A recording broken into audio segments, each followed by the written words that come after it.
Hari ni saya nak cerita sikit pasal features Friedman BE-OD Deluxe ni lah. Saya tak ada nak buat sound demo ke apa ke, sound review ke. Dia ada dua channel, okay? Channel A, channel B. So dia ada trim pot untuk adjust gain bagi kedua-dua channel ni. Seperti yang sedia maklum, yang bawah ni lebih kepada crunch dan yang atas ni lebih kepada high gain lah. Okay, lead channel. Okay, macam mana kita nak adjust gain untuk setiap ni? Apa yang diperlukan, kita kena ada screwdriver lah. Okay, yang jenis mata macam ni. Just buka part skru kat bawah ni.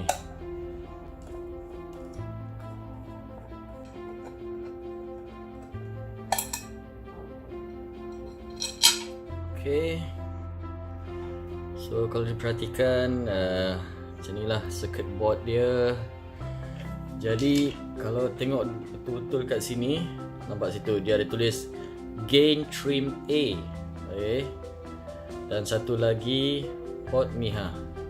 Kena sengitkan sikit. Okay, nampak tu gain trim B kat situ. Okay. So ni trim port dia.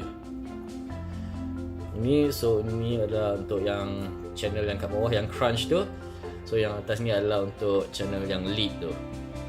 So actually yang ni saya dah ubah.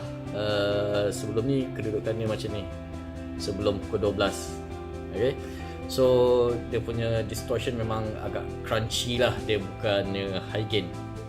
So saya buka dan saya cuba naikkan gain dia set pukul 12 macam tu. Okay.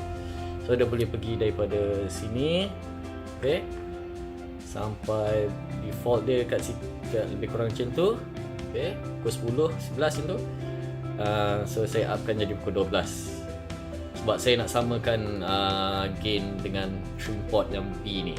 Trim pot B ni dia lebih dekat pukul 1. So bila saya adjust ni memang sound dia distortion dia sama lah. Tapi walau bagaimanapun still yang ni adalah ada karakter low gain dia. So dia tak dapat karakter high gain macam yang B ni. So saya set balik kepada default setting lah, default setting macam ni. Okay.